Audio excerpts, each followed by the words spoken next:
Tignan natin yung ating in-order na dishwashing.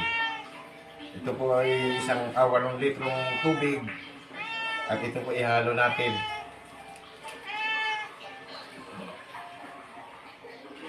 Pagkahalo po natin ito, ayan, may bula po yan, mawawala yan mamaya.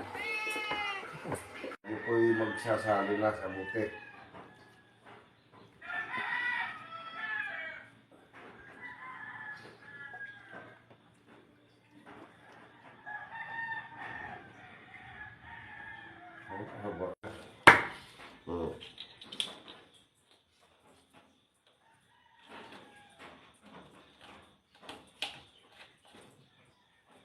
Tingnan natin kung kikita tayo dito ng maganda.